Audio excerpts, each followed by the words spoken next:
Tres. Buenas tardes, ¿cómo están todos? Hoy en Houston, aquí con esta tarde un poco nublada, con lluvia, pero pues una tarde ideal para aprender un poquito más sobre el arte mexicano. Sabemos que el arte mexicano, la riqueza cultural de México es inconmensurable en todas y cada una de las manifestaciones artísticas. Y pues hoy queremos abarcar una parte de esta riqueza. Tenemos, gracias al apoyo de la Universidad de las Américas de Puebla, de la UDLAP.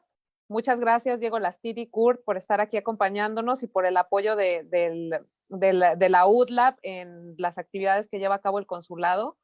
Y tenemos hoy el gran placer de tener con nosotros al profesor Felipe Zúñiga González, que es quien nos va a presentar nos va a realizar una presentación acerca del arte contemporáneo mexicano, pero con un componente que tal vez muchas veces obviamos y que es el arte y la arquitectura.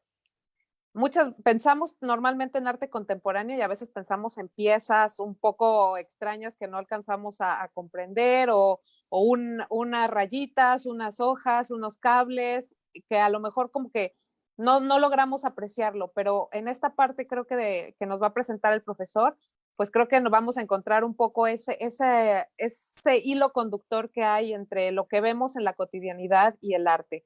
El profesor Felipe es artista visual, curador y educador. Ha trabajado arduamente en la gestión cultural, en la curaduría y obviamente pues transmitiendo su conocimiento a las nuevas generaciones. Ha sido coordinador de programa de residencias artísticas Luis Velázquez en la ciudad de Tijuana. También ha coordinado los servicios educativos para el Cubo en el Centro Cultural de Tijuana y ha sido curador educativo del taller público Casa Vecina, así como coordinador académico del programa educativo SOMA. Es miembro de la plataforma Arte Educación PAE, con la que ha colaborado en diferentes proyectos colaborativos.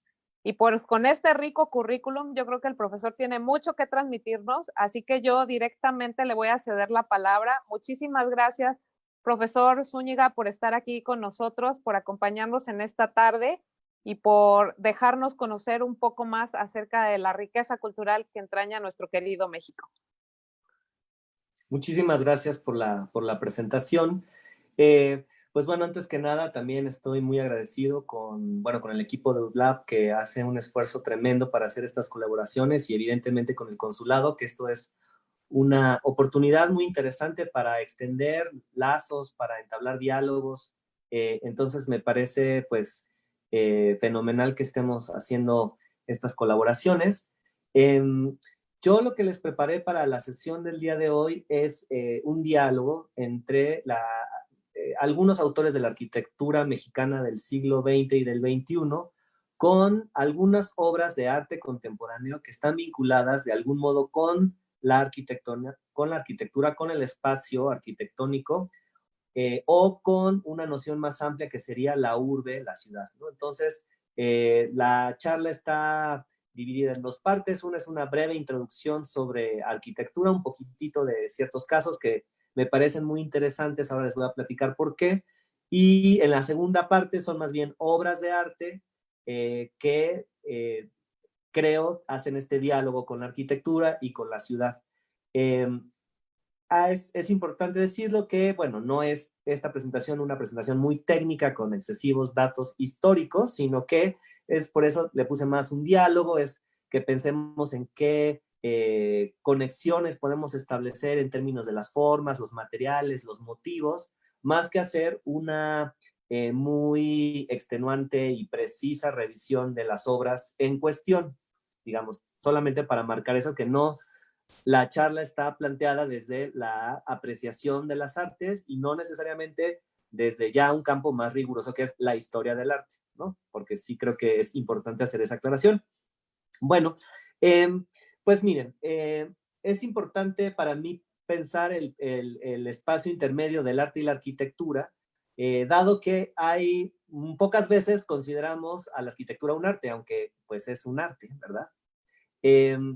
Y en especial un tipo específico de arquitecto, y de hecho que tiene que ver también con ciertos artistas, que se encuentran en un campo híbrido. Hay muchos artistas que se forman como arquitectos y que ejercen como artistas o que ejercen como en campos intermedios que pueden ser el paisajismo, las intervenciones públicas, todo el arte público, que no necesariamente, digamos, que refleja nuestra idea más tradicional de lo que la disciplina arquitectónica o el arte realiza, ¿no? Pensando sobre todo en el lado de los artistas, pensando en las prácticas que le denominamos de estudio, es decir, la escultura, la pintura, la gráfica, el dibujo, y por el lado de los arquitectos, pensado en el ámbito de la construcción de espacios domésticos o de edificios, ¿no? Sino, aquí lo que me interesaba es pensar cómo hay ciertos arquitectos que desde su práctica arquitectónica se acercaron, por ejemplo, al campo de la escultura monumental y del arte urbano, y cómo hay artistas que entran en diálogo con la arquitectura pensando en ciertos componentes como las fachadas, el espacio público, etcétera. Entonces, ese es un poco el diálogo que vamos a establecer. Bueno, una acotación muy simple. En México podemos identificar, digamos, una tensión que se va a dar tanto en el arte como en la arquitectura durante el siglo XX y evidentemente el XXI, y es la tensión entre los valores propios y algo que llamamos el estilo internacional. En arquitectura, ¿cómo denominamos el estilo internacional? Pues un estilo que durante los años 40, 50 se volvió muy difuminado, difundido por todos los países, que tiene que ver con el funcionalismo, el uso de materiales industriales, el acero inoxidable, los cables, el vidrio templado, ¿verdad? Le Corbusier sería este arquitecto internacional que daría renombre a esta escuela que se llama el funcionalismo. Sin embargo, el funcionalismo tiene raíces muy interesantes en Latinoamérica.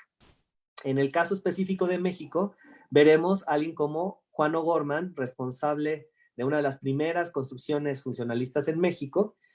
Ahora vamos a ver su pieza, bueno, su casa, y veremos entonces que esa es una de las ramas. Entonces, retornando un poquito a la introducción, en México tenemos, por un lado, el desarrollo de esta conexión con lo internacional, con la modernidad, pensemos todos estos valores utópicos del desarrollo y el progreso, y por otro lado, esta cuestión más vernácula, ¿verdad? Que viene de las tradiciones, del arte popular, de los materiales propios de México.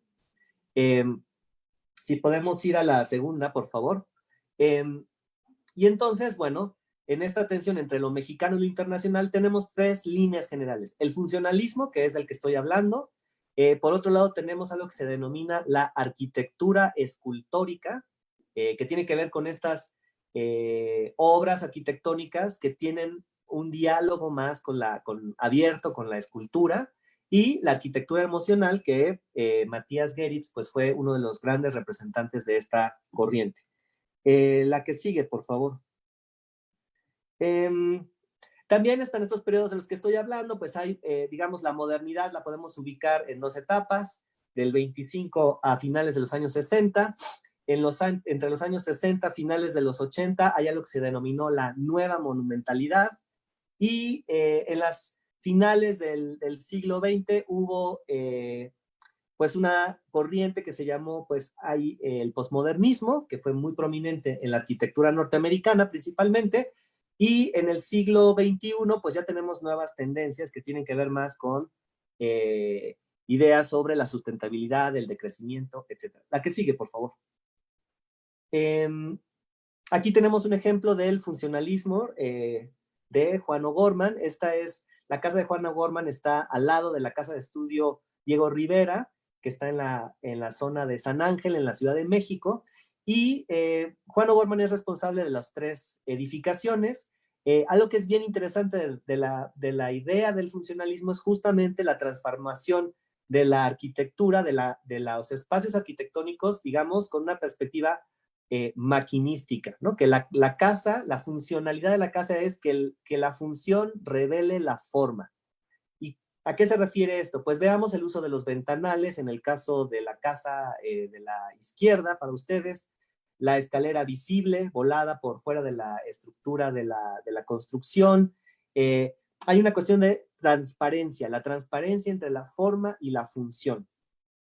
Bueno, pues Juan O'Gorman, como ustedes sabrán, la que sigue, por favor, pues es representante también, es un artista, un pintor, que digamos sería, tiene diálogos con el muralismo mexicano, pero también con una línea del surrealismo en México, o la pintura, digamos, de tipo onírico, muy conectada con la Escuela Mexicana de Pintura.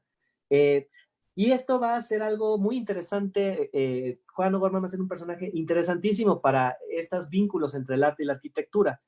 Porque por un lado, en el caso de su primera etapa funcionalista, veremos cómo está en consonancia con las ideas de progreso, de utopía, de modernización. Sin embargo, 20 años después de realizar esta casa y la casa estudio Diego Rivera y Frida Kahlo, vemos cómo realiza esta pintura que se le llama, que lleva por título Monumento Fúnebre al Capitalismo Industrial en 1943. Vemos entonces cómo aparece ya una cierta perturbación sobre este entusiasmo inicial del desarrollo a través de la industrialización y ya se empieza a tornar, digamos, un tanto sombrío, tener ciertas dudas sobre esta perspectiva justamente maquinística o industrial de la arquitectura. Y ahora veremos por qué. La que sigue, por favor. Una de las obras que mejor integran esta perspectiva del diálogo que mencioné al inicio de la conversación, que es el estilo internacional funcionalista con la identidad del arte mexicano, pues obviamente es este mural en Ciudad Universitaria, que replantea, bueno, retoma todos estos íconos, historias del pasado precolombino y lo interpreta a través del uso de materiales mexicanos, ¿no? En estas piedras aplicadas a modo de mosaico bizantino. Entonces vemos cómo hay, por un lado, la recuperación de la iconografía mesoamericana, el uso del tezontle, por ejemplo, como aplicación decorativa a un muro y la, digamos, transformación de una técnica tan antigua como el mosaico veneciano, ¿no? La que sigue, por favor. Esto nos llevará a la siguiente casa, la siguiente, por favor, la siguiente diapositiva, que la siguiente casa que realiza O'Gorman, que es su segunda casa estudio, que estará en el barrio de San Jerónimo, que tristemente la casa fue destruida, pero veremos aquí ya digamos, repliegue hacia una forma muy distinta de interpretar la arquitectura, y esta será una perspectiva mucho más que lo llevará, digamos, a los experimentos de finales del siglo XIX, ¿no?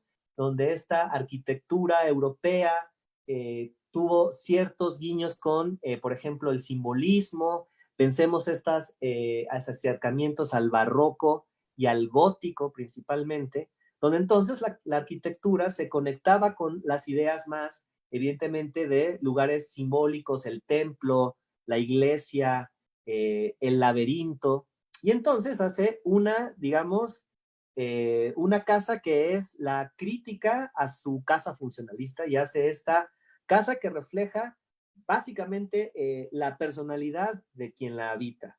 Y aquí vemos cómo se empiezan a tensar dos formas muy distintas de entender la arquitectura. Una arquitectura industrial de gran escala, masiva, ¿no? Masificada, aplicada a grandes segmentos poblacionales para entender desde la unidad mínima que es la habitación hacia la escala macro de la ciudad y entender la ciudad como un organismo, insisto, un organismo que puede ser administrado, regulado, diseñado. Esta casa templo, que es de casi, pues ya entrados los años 50, regresa a una perspectiva mítica, simbólica, surrealista, haciendo una crítica de cómo los espacios, justamente la unidad básica habitacional, debería mantener esta cualidad sacral, ¿no? Sacra, de la vida cotidiana como una vida sacra. Y veremos que esta idea de la sacralidad en la vida cotidiana va a reaparecer en otro muy famoso arquitecto mexicano. La que sigue, por favor. Esta es otra obra importantísima y muy, muy interesante de O'Gorman, que es el Anahuacalli, que es el edificio que forma parte de los museos de Diego Rivera,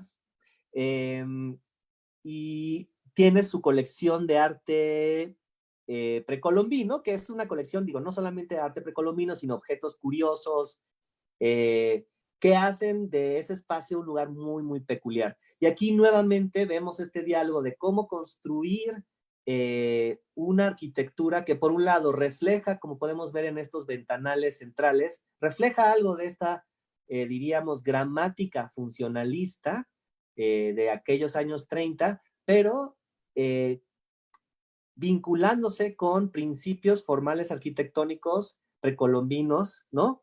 En este caso, la integración de estos quetzalcóatls que están funcionando a modo de gárgolas, ¿verdad? ¿Cómo se llama esto? Drenaje. Y también la integración de la piedra volcánica mexicana. La que sigue, por favor. Otro personaje muy importante, Mario Pani, que es responsable de, digamos, estas obras fundamentales de la arquitectura funcionalista en México, encargado de la realización del campus de la UNAM, el Conservatorio Nacional de Música, el muy importante complejo urbano Nonoalco, Tlatelolco. Vaya, Mario Pani también un personaje importantísimo. Podemos ver la que sigue,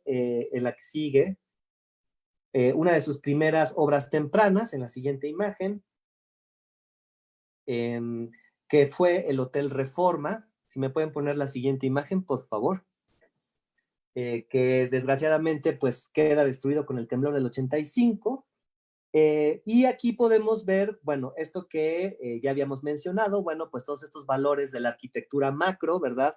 Un acercamiento y además un hotel, bueno, los hoteles que son estos estas edificaciones que permiten la experimentación con estas escalas, con estos materiales, con estos emplazamientos también. Aquí hay que empezar a pensar cómo la arquitectura, al transformar los espacios, los sitios, puede empezar a producir, digamos, una identidad que carga ese sitio, ¿no? Que lo convierte en un lugar, lo transforma en un lugar icónico. La que sigue, por favor, este es el multifamiliar Miguel Alemán, enfrente del 20 de noviembre, también en la Ciudad de México. Y aquí algo que creo que es muy importante es ver esta escala monumental de la arquitectura que se transforma en este diálogo que decía con lo urbano, ¿no? De cómo la arquitectura hace ciudad y al mismo tiempo mantiene esta definición formal, estética tan característica de Pani, con esta línea zigzagueante que produce las edificaciones de los multifamiliares, ¿no? Entonces vemos también cómo nuevamente esta perspectiva funcionalista ligada también con un entendimiento, aquí en este caso, las arboledas nos hablan de, bueno, una manera de entender el espacio donde no solamente se cubra exclusivamente la función habitacional, sino que haya un diálogo con el entorno. La que sigue, por favor. Y este será el caso de no solamente, y aquí es cuando enfatizo esta manera en que la arquitectura a gran escala, digamos, en su escala urbana, pues también produce, digamos, un impacto en la construcción de sentido, ¿no? De sentido, de incluso cierto simbolismo. La plaza, el conjunto habitacional Tlatelolco en Nonoalco, pues es icónico, ¿verdad? Porque digamos, contiene la Plaza de las Tres Culturas, justamente. Esta plaza pues enuncia este traslapamiento de momentos de la historia mexicana. Uno de los templos que aún se conservan en muy buen estado del pasado prehispánico, una de las primeras templos católicos edificados, y la torre de la Secretaría, hasta hace poco la Secretaría de Relaciones Exteriores, hoy instalaciones de la UNAM, donde se encuentra el Memorial de México 68, ¿no? Entonces podemos ver aquí también de nuevo en el conjunto habitacional, bueno, pues una digamos, una reiterada uso de la retícula, ¿verdad? De estos también, de estos objetos masivos de concreto, que a su vez tienen todas estas, a través de las ventanas, estos ritmos que se van estableciendo. Si pensamos, es interesante, en un opuesto a este uso arquitectónico del ritmo, pues tendríamos el barroco, que tiene todas estas formas sinuosas, ¿verdad? El uso de la luz y la sombra, cómo la luz esculpe la forma a través de la sombra. Aquí tenemos un uso de luz y sombra, pero en una forma rítmica, geométrica y abstracta. La que sigue, por favor. Otra persona importantísima, Félix Candela, famosísimo por estas estructuras que hicieron, bueno, que están en muchísimos lugares de la Ciudad de México también. Si podemos ver la segunda, la siguiente, por favor. El uso de estas hipérboles y de estos techos, ¿verdad? La que sigue, por favor. La que sigue, el mismo Diego Rivera, en un texto, este pequeño laboratorio se encuentra en la UNAM.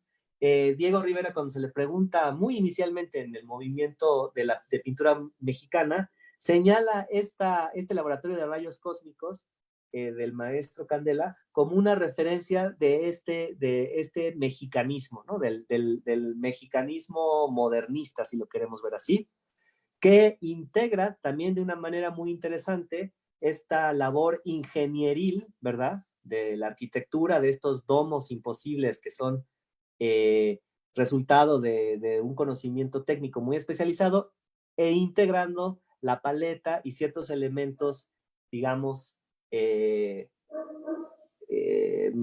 no tradicionales, pero como icónicos mexicanos, ¿no?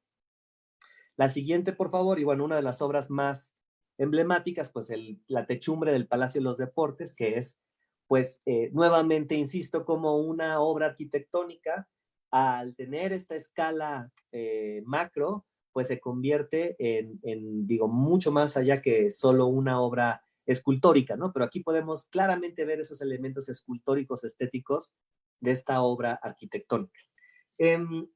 Vamos a hacer ya, bueno, vamos a revisar, sí, es que estoy checando el tiempo. ¿Vamos bien de tiempo? Sí, vamos bien, profe. Vale. Bueno, vamos al siguiente caso, por favor. Vamos a tener aquí la que sigue, una vista aérea fenomenal del Palacio de los Deportes. Y la que sigue, para hablar de la arquitectura emocional, que era nuestra tercera vertiente de la arquitectura en México, representada, bueno, en gran medida por el artista alemán refugiado en México, Matías Geritz. Y aquí lo que tenemos es un boceto de la obra emblemática de Geritz, el museo, bueno, que ahora está bajo el cuidado de la Universidad Nacional Autónoma de México, el ECO. En la San Rafael, en la colonia San Rafael, en la Ciudad de México. El ECO es una de las primeras obras arquitectónicas de la segunda mitad del siglo XX en México, que se desarrolla como un museo experimental. Y aquí me parece bien interesante detenernos en esta idea, por lo que la tensión que establece un museo, que en un museo normalmente uno piensa que va a estar pues aquello que no cambia, ¿verdad? La historia, los objetos preciosos, pues aquello que está ahí como un tesoro, y experimental, que nos lleva a como ese laboratorio de rayos cósmicos de Candela, pues a un lugar donde van a suceder experimentos, fallas, errores, accidentes, ¿verdad? Y entonces tiene un museo para la experimentación. Este museo estaba enfocado a las artes escénicas, entonces, y a establecer un vínculo entre los espacios arquitectónicos, escultóricos, con la música, la poesía y las artes escénicas. Algo bien interesante de este dibujo es que, bueno, esto es un antiplano arquitectónico, ¿no? Es todo menos un levantamiento isométrico o una guía técnica de cómo se va a construir este edificio, sino es más bien pues casi un paisaje simbólico, ¿verdad? Con ciertas escenas ahí, con esta serpiente cargado de íconos muy representativos de la cultura mexicana, ¿verdad? La serpiente, la cruz, el túnel, y vemos cómo son estos tres símbolos, el túnel, la cruz y la serpiente, elementos que son simbólicos, pero que van a ser también, la que sigue, por favor, estructurales, ¿no? Aquí podemos ver levantamientos de cómo son la experiencia del espacio. Vemos eh, un trazo bastante irregular, si se dan cuenta, y tiene que ver con cómo la arquitectura emocional justamente estaba centrada en la producción de estas emociones, de este impacto estético en el, no es precisamente un espectador, sino en el habitante, en el visitante, en el que deambulara por estos espacios. Podemos ver el uso de estos ángulos que lo que producen son espacios muy angostos y que nos hacen conscientes, por ejemplo, del tránsito por este túnel que después se abre a este espacio, la que sigue, por favor, iluminado.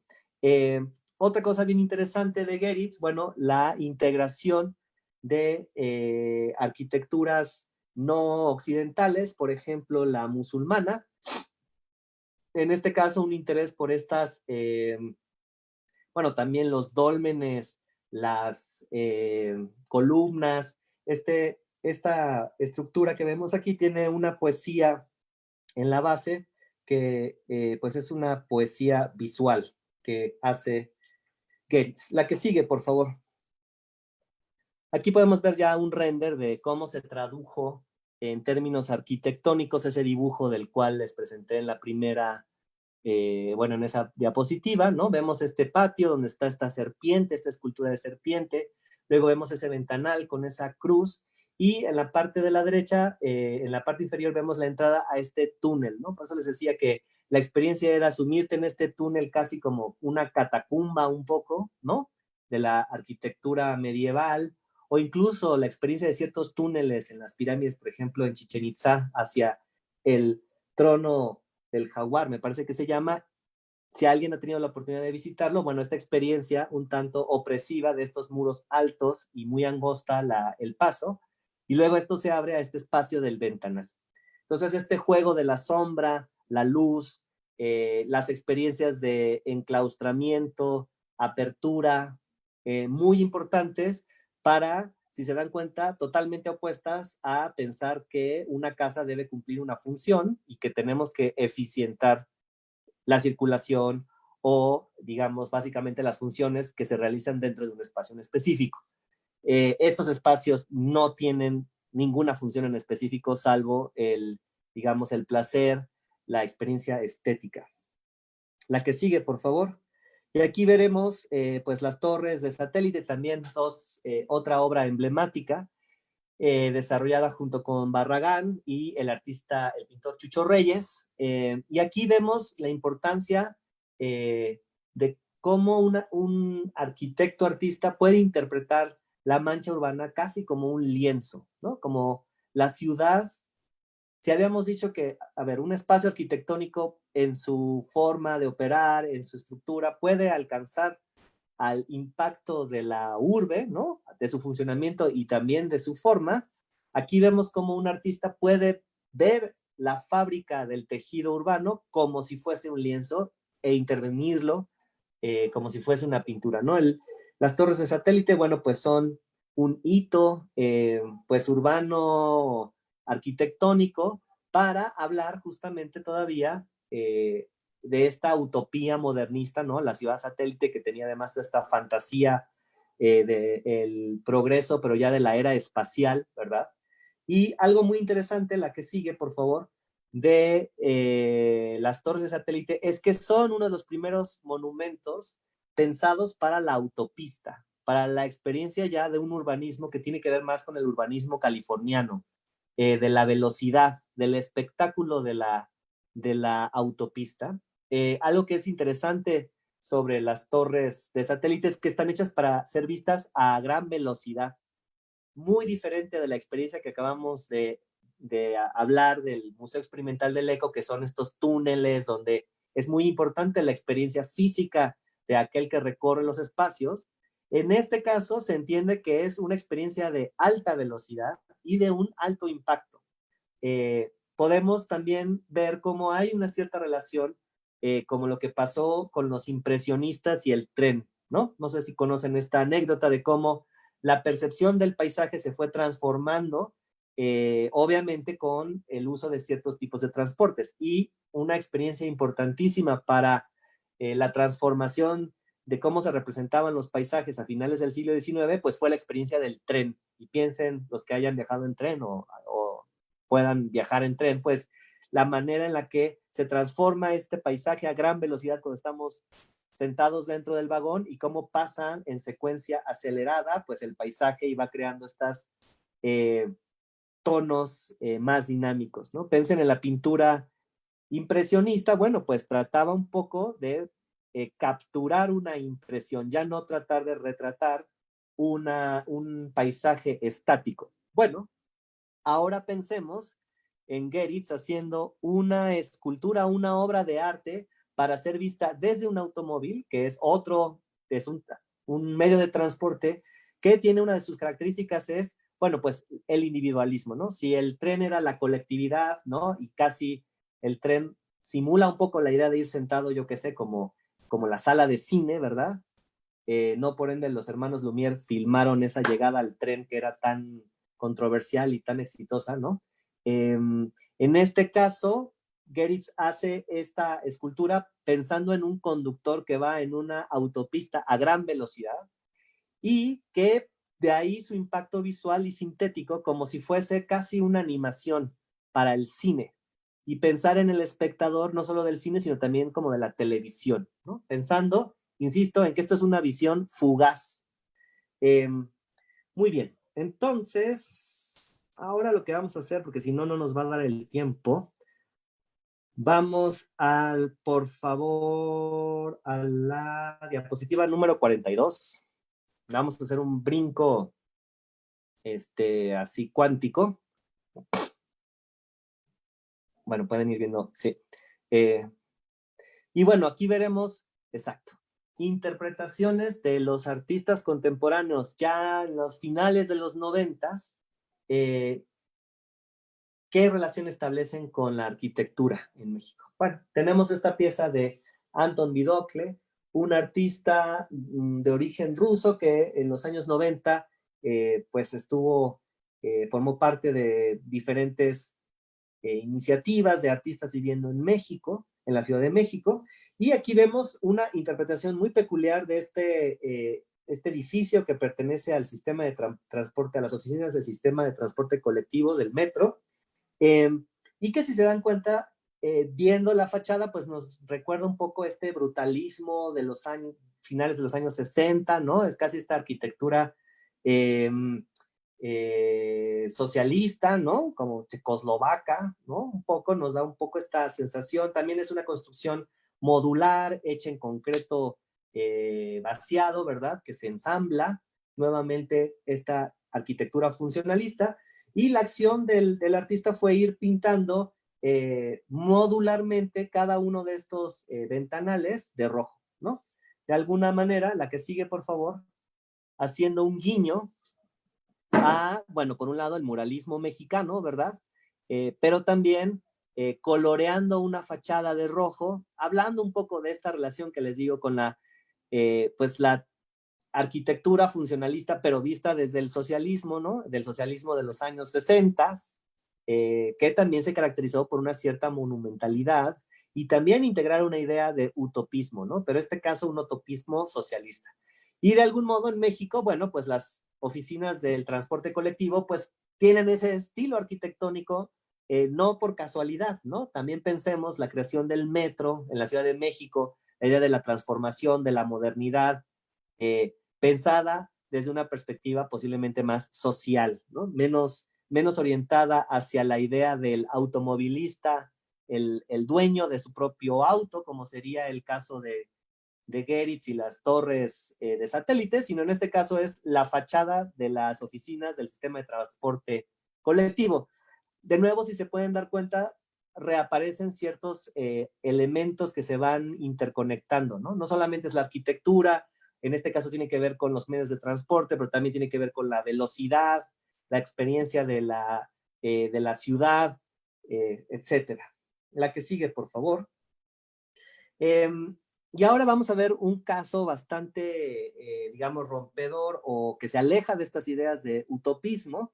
Esto es una pieza que desarrolló, la que sigue, por favor, el artista y arquitecto Héctor Zamora, inspirado, por un lado, en las nociones de la arquitectura informal, ¿verdad? Entonces, todos esos asentamientos urbanos que ocurren normalmente en la periferia de todas las ciudades, pero en especial las ciudades latinoamericanas, ¿verdad? Y todos estos procesos autoconstructivos. Por un lado, pensaba en la autoconstrucción, la arquitectura informal, que ha sido un tema muy, muy, muy importante para muchos artistas mexicanos contemporáneos. Por ejemplo, está el caso de Abraham Cruz Villegas con su investigación de muy larga duración de autoconstrucción, el caso de Héctor Zamora también, que es el que vamos a revisar ahora, y en fin, muchos, muchos artistas, fotógrafos han dedicado bastante producción al respecto. Y por un lado tenemos la idea de la informalidad, pero también del parásito, ¿no? Entonces esta pieza del 2003 consistió en crear, la que sigue por favor, una fachada parásita al Museo de Arte Carrillo Gil, perdón, del 2004. Y la pieza se llamó Paracaidista, Revolución 1608 bis. Entonces, el arquitecto lo que hizo fue crear una casa, un departamento, su casa, digamos, por 3 meses, la que sigue, utilizando la fachada del museo. Y uno podía hacer visitas a este lugar, ¿no? Todos hechos con esta lámina muy característica de las construcciones de, digamos, de arquitectura informal en muchos, muchos lugares, ¿no? Que es un material barato, también nuevamente uno de estos materiales industriales, ¿verdad? Este también es un material funcionalista. Aplicado como una especie de coraza. También aquí resuena un poco ese techumbre del Palacio de los Deportes, ¿no? Pero un tanto pervertido. La que sigue, por favor. Aquí podemos ver un detalle de cómo es que se colgaba esta estructura arquitectónica de la fachada del museo. Y la que sigue, por favor, interiores de este espacio, ¿no? Tenía su comedor, su cuarto de lavado, baño, etcétera. La que sigue, por favor, y con este yo creo que va a ser nuestro último caso para abrir a preguntas, si les parece. ¿Les parece bien? Sí, todavía tenemos unos minutitos. Si quieres podemos abrir, profe, una ronda a ver si hay algunas preguntas, pero podemos continuar. Ok, voy a dar nada más este último y abrimos. ¿Les parece? Bueno, ya si me dijeron que sí, pues ya ni modo. Otro artista bien importante, Lozano Gemer, un artista que es mexicano, pero que produce principalmente en Canadá, produjo en 1997 algo que, bueno, todavía no se popularizaba, esto que ahora le llamamos las proyecciones de videos sobre arquitecturas, ¿verdad? Que ahora son muy, muy comunes. Tenemos, yo qué sé, los espectáculos en Chichén Itzá, tenemos, ¿verdad? Pero en este caso, esta fue una intervención que se hizo con video sobre una fachada en Viena, que es el museo que resguarda todavía, me parece hasta la fecha, el supuesto penacho de Moctezuma. Entonces, la pieza consistía en proyectar el penacho y esta mano que trataba de tomar el penacho y robarlo, ¿no? La que sigue, por favor. Otra pieza, esta se hizo en conmemoración, digamos, del cambio del milenio en el Zócalo de la Ciudad de México. Estableció una serie de luces de estas luminarias muy potentes en el primer cuadro de la Ciudad de México y su operación estaba conectada a un sitio de internet, la que sigue, por favor. Aquí vemos el tendido de cómo estaban ubicadas estas luces y, digamos, la retícula que producían. Y esto tenía un micrositio en el internet y entonces cualquier usuario podía entrar y determinar un patrón en el cual deseaba que se moviesen las luces de este espectáculo que duró justamente en la noche del 31 de diciembre de 1999. Y con eso yo creo que vamos concluyendo y abriendo a preguntas. Profe, lo peor de todo es que ahora ya nos quedamos con ganas de seguir. Está súper interesante. En principio, bueno, yo qué te puedo decir, yo soy originaria de la Ciudad de México, entonces muchas de las locaciones que mostraste, pues obviamente me recuerda lugares comunes por los cuales he transitado una y mil veces. Solo decir que a mí me pareció fantástico el departamento de Héctor Zamora, Parásito, porque finalmente creo que es más grande que algunos departamentos donde vivimos actualmente, ¿no? Y muy funcional y muy cuco. Voy a dar paso a leer algunos comentarios. Ceci Barra, buenas tardes. Iván Soldevilla, buenas tardes. Silvia, buenas tardes. Miguel Alanís, saludos con Sonuria. Saludos, Miguel. Lisbeth Flor de la Peña, buenas tardes. Valenzuela Rossi, ella está preguntando acerca de algo de Banjército, pero mis compañeros ya le van a contestar. Jonathan Curi manda saludos a Diego Lastiri. Y también Alex López Soria, el Bonavelo. Ahí sí me agarró en curva, no sé a qué se refiera. Luis Enrique también manda un saludo cordial y fraterno al licenciado Diego Lastiri. Guillermo de los Reyes, fantástico por el consulado y por su alma mater, es decir, la UDLA, gran aliado de este consulado. Buenas tardes, buenas tardes. Tenemos muchos saludos. Creo que todos estábamos pensando mucho en todo lo que nos decías. Alguien comenta CU, pues sí, CU creo que es una de las grandes lugares icónicos. El mural de CU es icónico, yo creo que para muchos de los mexicanos que conocemos este edificio, ¿no? Excelente representación arquitectónica la de Tlatelolco. Creo que Tlatelolco es un espacio muy interesante, ¿verdad, profesor? Y creo que en estos días hay un gran debate acerca de la preservación, ¿no? de este complejo habitacional, sobre cómo mantener funcional la seguridad, la limpieza de los espacios y como bien dices, pues ahora también la ex Cancillería que acoge este centro con esa también gran instalación de luces que ahora todo el mundo podemos ver cuando vamos transitando por Eje Central, ¿no? Que también creo que se ha convertido en una obra muy icónica y muy representativa del centro de la Ciudad de México, ya en una vertiente más moderna. Sí, definitivamente, bueno, esa estaba en nuestros ejemplos. Es una obra de Thomas Glassford.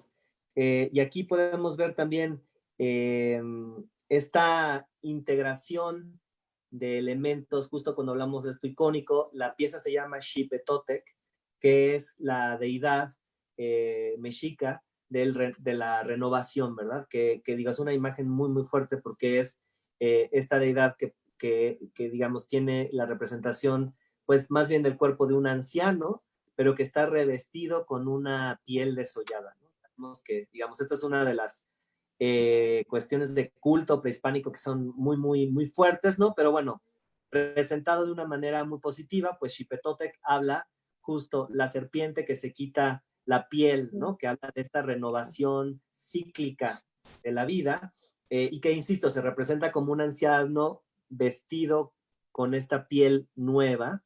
Pues Thomas Glassford lo que hace es un diseño que además también refiere de algún modo, no sé si la quieran ver, es la última, es la número 66, a una obra de Matías Geritz, que son estas estrellas, que también son en forma de columnas, y pues es un patrón de estas figuras geométricas como medio fractales, y claro, está hecho con tubos de neón, entonces otra vez este elemento industrial, ¿verdad? Funcionalista, que se integra como un elemento estético, ¿no? Para hablar de una modernidad, por un lado, y por otro, con una identidad claramente fincada en lo mexicano, ¿no? Nuevamente, como les decía, en este diálogo del arte contemporáneo mexicano, pero también de la arquitectura mexicana modernista, vemos siempre este diálogo entre la modernidad, la renovación, la utopía y la tradición, los símbolos, lo prehispánico, ¿no? Claro, creo que México se caracteriza siempre por este mestizaje, ser un crisol de diferentes culturas y de diferentes momentos históricos, ¿no? Y creo que es muy importante destacar cómo el arte mexicano ha ido sumando elementos de diversas culturas y de diversos periodos y los ha combinado de una manera que es fantástica en comparación con otras culturas, ¿no? Te Bueno, mandan saludos, perdón, profe, te mandan sí, saludos desde Cortázar, Guanajuato, para que veas que nos están viendo de varios puntos.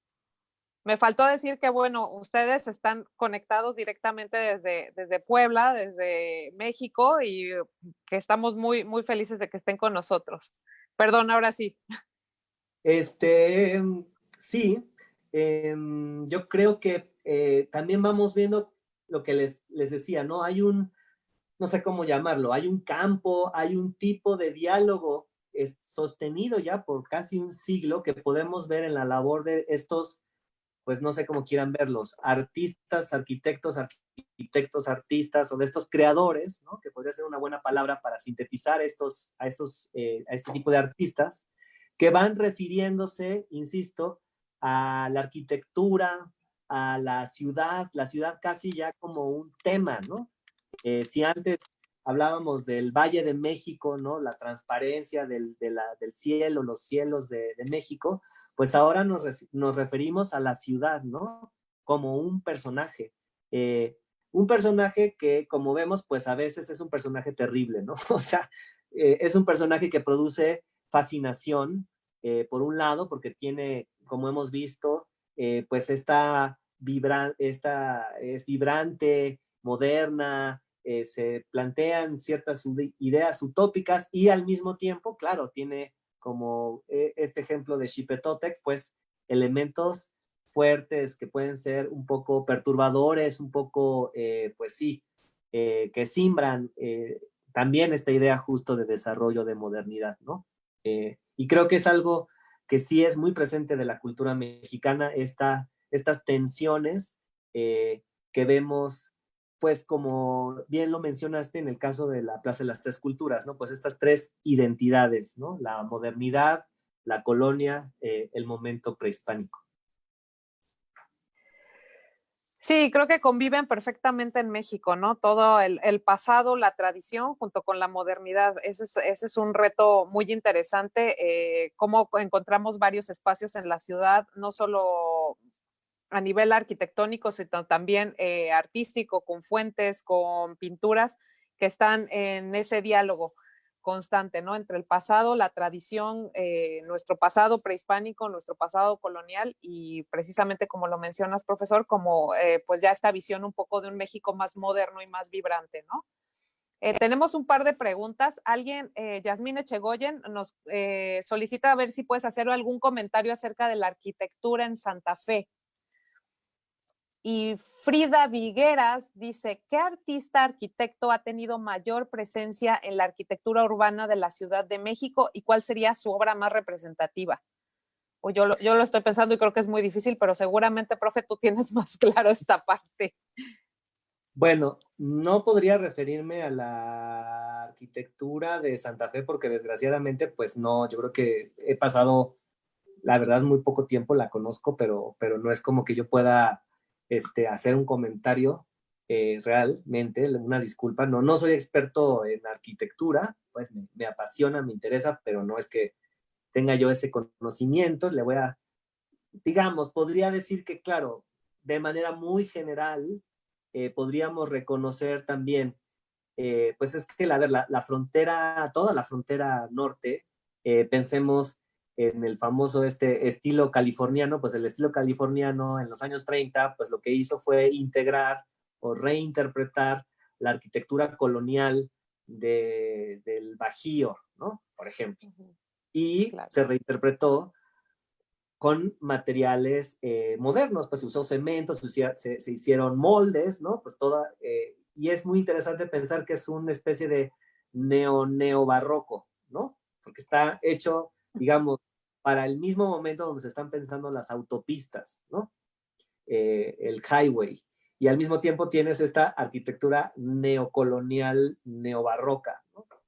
Me salí un poco por la tangente porque les hablé de California y no de Santa Fe, pero bueno, diría que dado que entonces la presencia de la cultura mexicana, pues digamos que pues, lleva siglos en la región, pues vemos estos diálogos también, ¿no? Tampoco lo caracterizaría exclusivamente en términos de la Ciudad de México o de la región central, sino que vemos justamente en México, creo que algo que le caracteriza es todo este confluencia de flujos del Pacífico, del Atlántico, o sea, también si pensamos, yo que sé, en Veracruz o en Acapulco, vaya, tenemos confluencias de muchísimas culturas y eso creo que produce este crisol, esta mezcla y estas reinterpretaciones de diferentes aspectos, de diferentes culturas y de diferentes momentos, de diferentes temporalidades. También creo que es muy interesante cómo una técnica antigua se puede convertir por medio de materiales industriales, ¿no? Se puede renovar, o cómo, yo qué sé, un material nuevo puede, yo qué sé, integrarse en una estructura más tradicional, ¿no? El caso también, otra vez, de Geritz y, por ejemplo, los templos, las iglesias, su interés por los vitrales, por la luz, ¿no? Estas intervenciones, justo hay un Geritz en el templo en Nonoalco, que está inspirado en los vitrales góticos de las catedrales, y por otro lado, en la pintura abstracta expresionista moderna. Y el otro, ¿quién puede ser un ejemplo? Bueno, pues evidentemente alguien que no está aquí mencionado, pues obviamente es Luis Barragán, que es la contraparte de Geritz, pero que bueno, dado el tiempo, pues estaba complicado. Yo creo que Barragán, una de sus grandes, y digamos, es bien interesante porque son nuevamente las casas, como esa casa de esas casas de O'Gorman, bueno, pues la casa Aguilardi de Luis Barragán, es una obra maestra, digamos, de arte y pues es una construcción que pues integra muchísimos elementos, integra la luz, el tiempo, las tonalidades, estas están presentes en la pintura de Chucho Reyes, eh, vaya, Barragán, y también compartía con Geritz este interés por las arquitecturas no modernas ni occidentales, digamos, la arquitectura mudéjar, los templos en especial, la arquitectura colonial que marcó mucho estos espacios monásticos que influyeron tanto a Barragán para su arquitectura. Entonces, Barragán es definitivamente, yo creo, digamos, estoy casi que en el cliché, ¿no? Pero hay muchísimos. Legorreta, Teodoro González de León, pues son un montón, la verdad. Sí, pues yo me pasé un par de años estudiando en el Colegio de México, entonces viví prácticamente en una obra de arte de Teodoro González, ¿no? Ese edificio monumental y todo el complejo que forma esa parte, el Fondo de Cultura Económica, la UPN, pues es realmente muy interesante ver cómo se adaptó también la parte de la roca volcánica junto con la propia arquitectura, ¿no? Como el edificio a partir de estos restos volcánicos del Chitle quedó la piedra y cómo tomaron forma para darle ese sabor o esa fusión entre las dos piedras que son completamente diferentes, ¿no? A mí también me parece sumamente interesante estos edificios. Nos quedan unos poquitos de minutos. Te voy a hacer una última pregunta que tenemos por acá para ir cerrando. Alguien pide, bueno, Rodó Suárez nos pregunta, no entendí muy bien cómo la aplicación de la pintura en las oficinas del metro hace un guiño al muralismo mexicano. Si podrías explicar un poco más acerca de esto. Bueno, claro, digamos que estamos hablando de la escala monumental, ¿no? Entonces, digamos, por eso dije es un guiño, ¿no? No es un homenaje a la pintura, al muralismo, ¿no? Pero pensemos esto, las obras principales del muralismo mexicano, pues que están en la Secretaría de Educación Pública, en Palacio Nacional, de alguna manera era este revestimiento, ¿verdad? Que hacía una narrativa del surgimiento de este nuevo Estado, ¿no? Mexicano, y hacía, pues claro, de una manera narrativa, cuasi algo didáctica, ¿verdad? Iba enunciando pues la multiplicidad de las identidades en México, las distintas épocas, etcétera. El gesto de Vidocle, bueno, pues es colorear una superficie que por escala dirías, bueno, pintar una fachada, ¿qué es? ¿No? Bueno, es un elemento, digamos, decorativo, arquitectónico, pero entonces, ¿qué es un mural? ¿No? De alguna manera, que pasa un poco también con la pieza de Thomas Glassford, ¿no? En todas esas, si ustedes se dan cuenta, se activa o se señala el espacio de la fachada como lienzo, ¿no? Evidentemente, los lienzos digamos, de Vidocle y de Glassford, pues son unos lienzos que son más bien abstractos, ¿no? En el caso de Vidocle, algo que también es muy interesante es que al ir invadiendo poco a poco la fachada, es como si fuese también una animación, ¿no? Es como esta pintura no digamos, esta pintura tiene una temporalidad que empieza y también refiere un poquito, por ejemplo, a este efecto que tenemos con el pixel, ¿no? De cómo una imagen está constituida por píxeles. En ese sentido es que hablo de un guiño, ¿no? Y el color rojo, bueno, pues Anton Vidocle pues creció seguramente en su adolescencia en la URSS, ¿no? Todavía bajo la Guerra Fría, el socialismo, y por eso les digo, la elección de esta arquitectura pues no es casual, ¿no? Aquí podemos este diálogo que digo que existe entre los artistas y los arquitectos, un artista extranjero que reconoce una arquitectura funcionalista, socialista de alguna manera, e insisto, pues el metro es casi como si pensáramos en una reactualización de ese proceso modernizador mexicano que de alguna manera empezó con los murales, ¿no?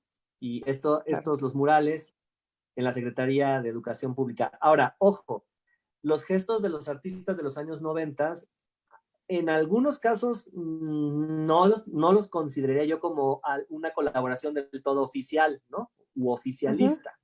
El caso de Antonio me parece que es más juguetona, se acerca más, por ejemplo, al gesto de Héctor Zamora, o sea, hay un giro un poco irónico, un tonto nostálgico, ¿no? Pintar una fachada de rojo cuando ya no hay socialismo, se refiere un poco al pasado del artista y al mismo tiempo reconocer, ay, ¿qué hace esta arquitectura socialista en medio de la Ciudad de México? Y entonces la tiñe de rojo, ¿no?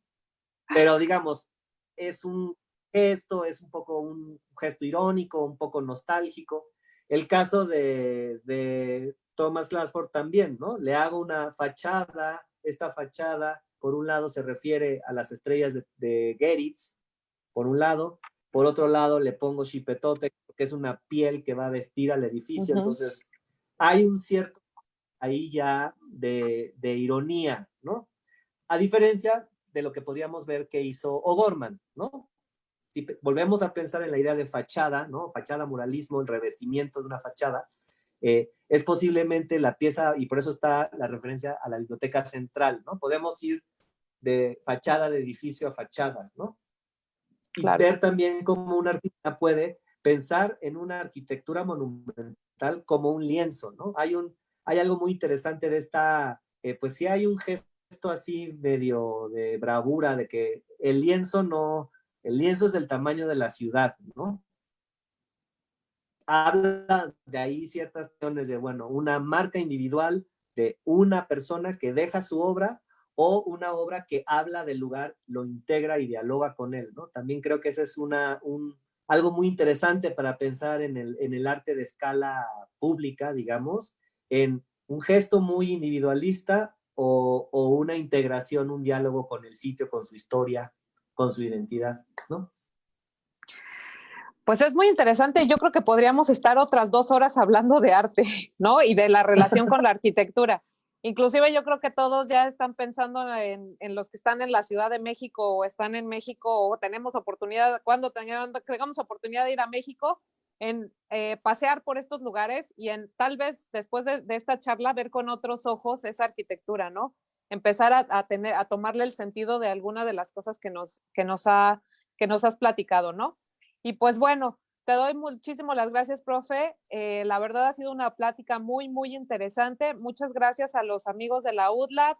Diego, Kurt, algunas palabras antes de despedirnos. Perfecto, ¿No? hola.